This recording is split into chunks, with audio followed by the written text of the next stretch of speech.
The only thing that brings me back to this day yet is diesel fuel smells. I can look at the pictures and it doesn't bother me, but the diesel fuel takes me back. I reported on board the Christian via helicopter out of Saigon. It was an interesting trip. They flew over one area where somebody seen something and they decided they were going to open fire with their machine guns. And okay, take me home now.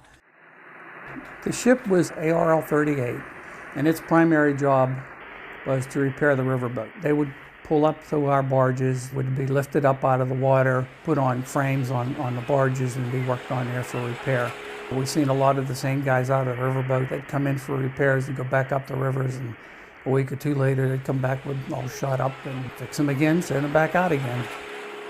We still did watches for our shifts and rotated through the day and the night. We either carried a 45, a M16, or a shotgun, but you also had to throw, I think, 6 percussion grenades every hour. The hard part about that was when you had a lot of boats tied up alongside the barges, you always had to crawl over each ship with very little lighting, carrying grenades and then toss them off the sides. You didn't have a scheduled tour. You just worked because there was really nothing else to do. You could spend 12 hours working or longer if you wanted to.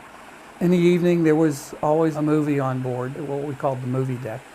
Spent some time reading, writing. Everybody would exchange tapes and record large tapes.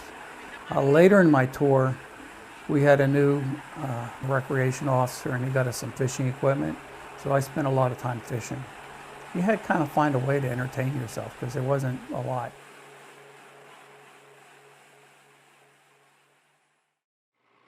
First night we were up the rivers. We got in late afternoon, set anchors. Didn't seem like it was anything different than when we were stationed out, except that the shorelines were real close. I mean, to many of us, it seemed like you could almost throw a rock across the rivers. But we anchored and everybody went about their duties. They had a boat on the barge already to go to work. That night around 10 o'clock is when we were hit with a mine. Somebody came in and had asked me to go get some batteries for them. And as I went back into the storeroom, was when we were hit. The mine, I actually watched it come through. It came through about 10 to 12 feet in front of me. So I'm not going to bother to tell them that I got the word. Listen.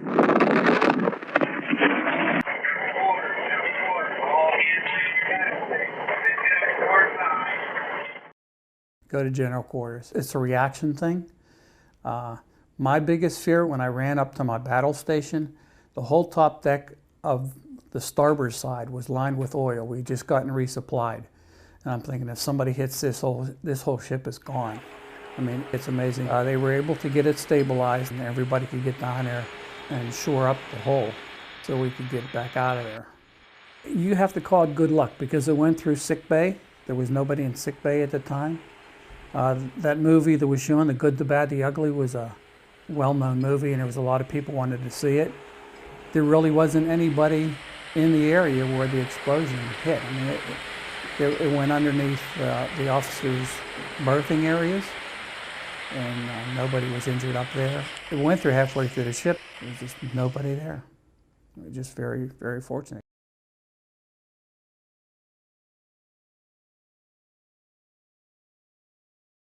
I never really thought about when you keep doing all these trainings that, you know, that day would ever happen and you wouldn't think about it anymore.